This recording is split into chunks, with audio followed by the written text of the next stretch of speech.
Alright, what's happening everybody? It's your boy Keenan. Welcome to today's vlog. Here to give you all my key matches and predictions for week 5 of the college football season. Once again, I'm in my car right now, and I know I told you guys I was going to post another video today, and I decided to do everything again in my car. I just finished coming from the gym, and I decided to say, hey, what the heck? Might as well shoot my video right off the bat. Now, I don't have that many key matches this week. I only have about 10 matches to watch, but I still think this is going to be key for this season in college football, and these are some great matches I have for you in hand. Starting with Thursday night's matchup between Washington hosting the Stanford Cardinals. They're actually ranked 8th in the nation, talking about Stanford, and they had a great defense and a stellar performance in their victory last week against USC, and that was a shocking upset. Now, that offense needs to get everything together in the passing attack. They have a good ground game led by Stephon Taylor, but they really need a good passing attack from Nunes or Codrington, whoever is at quarterback.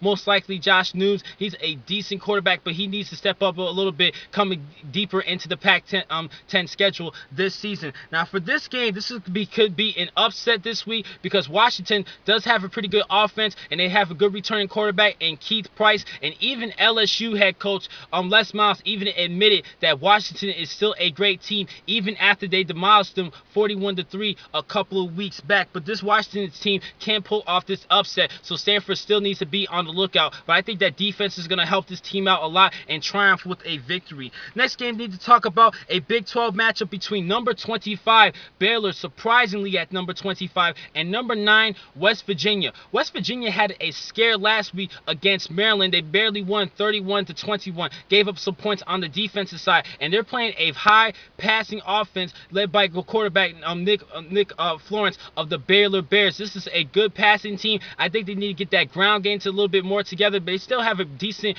ground attack, but that passing game is helping out so much on that offense for Baylor, who is averaging 51 points per game. This is going to be a tough task for West Virginia. Even though they have a great offense, that defense cannot give up any points, and especially the key matchup for this matchup is between the secondary of West Virginia against the receivers of Baylor. This is going to be a passing attacking game by both sides of the field. I think this is going to be a high scoring matchup. I'm still going to go with West Virginia. They're going to redeem themselves from their poor performance last week. I think they struggled a little bit against a struggling Maryland Terp team. I think they're going to rebound at that, especially having this game played at Morgantown, a home field advantage for West Virginia. I got to go with the Mountaineers in this matchup. Next game to talk about, number 5, 15th ranked team in the nation, Georgia's going to be hosting Tennessee. This can be another upset, but I have to go with UGA. They had a dominant performance last week against Vanderbilt, 48-3. The defense is spectacular. That offensive side is doing well, and they have a great leader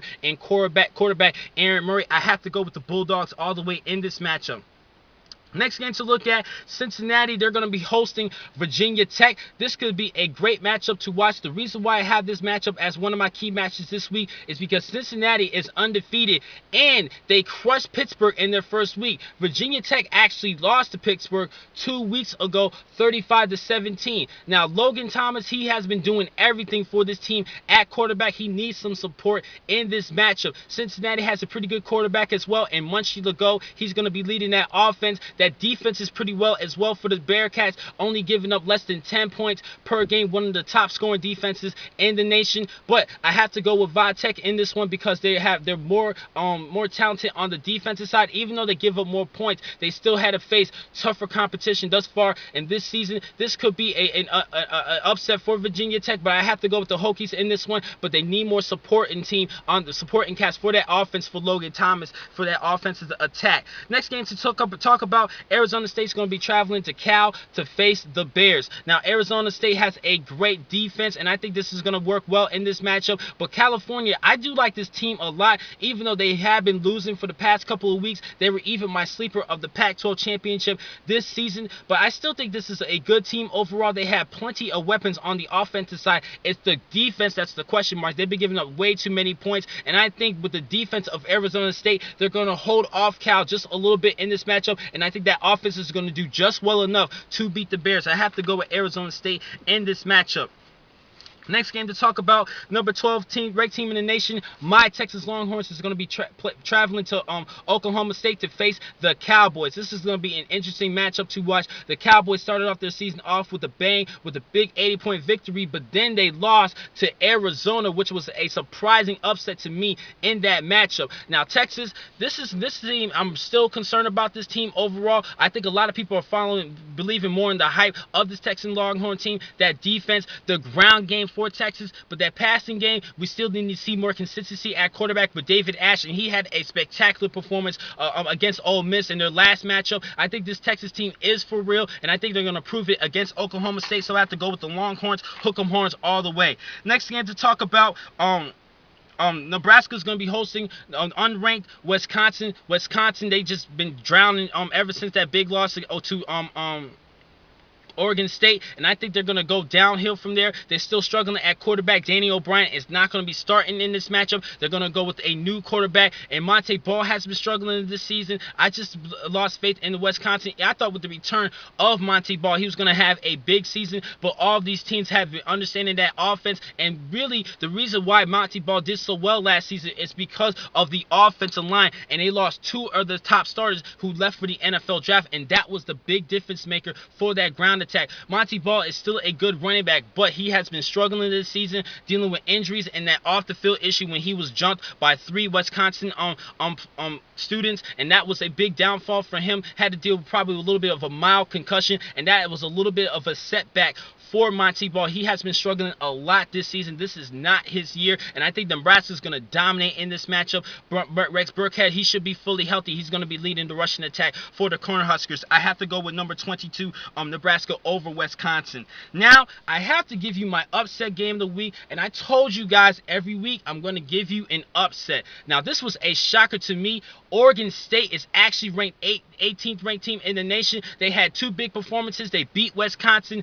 Then last week they beat a good UCLA team at the Rose Bowl, and that was a shocker. And I was really shocked about that defense. They have a pretty good defense this year for the Oregon State Beavers, but they're going to be traveling to Arizona and face the Wildcats. And I think this Oregon State team is the most vulnerable team, ranked team to lose this week. I still believe in Arizona's offense, led by quarterback Matt Scott. They have a good offense overall with Rich Rodriguez's spread offense scheme, and I think they have a good option attack, especially with an underrated dual threat quarterback like Matt Scott. Now, Arizona struggled last week against Oregon at Eugene. That defense for the Oregon Ducks just killed them in that matchup and punished them throughout the game, gave up 0 points. And I think that Arizona is going to prove that they're a better team than that, and I think they're going to have a better performance in this matchup. So like I said before, Oregon State's the most vulnerable to lose, so I have to go with Arizona over Oregon State in this week's matchup as my upset game of the week. Now, last but not least, I'm going to have to talk about the game of the week. Number 20, Michigan State's going to be hosting the Ohio State Buckeyes. Ohio State's led by sophomore sensation quarterback Braxton Miller. He's been doing it all, running and passing the football, particularly running the football, leading the team in rushing. He's a great dual threat quarterback. I really like this Ohio State team overall, led by Braxton Miller, but that defense, they've been struggling a little bit this season. Had to deal with a tough break against California. They barely beat the Bears, but this defense, I think they're going to do just well enough to beat Michigan State, because Michigan State's passing attack, their passing attack on the offensive side has been struggling, and they've been dependent way too much on Le'Veon Bell, their star running back, in that ground attack. Ohio State really needs to stop that run and force quarterback Andrew Maxwell to do everything passing the football, and I think Michigan State's going to struggle in this matchup offensively, because last week they had a hard time against Eastern Michigan when they beat them 23-7. Because of that close upset, Michigan State's more vulnerable to lose in this matchup, so I might have to go with Ohio State again and stay undefeated for the Buckeyes, and they're going to be looking towards getting more in depth of the Big Ten schedule. So I have to go with the Ohio State Buckeyes over the Michigan State Spartans for this week's game of the week. Now, the next time I'm going to catch you guys is on Monday or Tuesday. I'm still making the decision to give you a recap of Week 5 of the college football season. I'll catch you guys then. Thank you for watching today's vlog from Pro Football Exclusive. I'm your man, Akeem McCall. Be easy.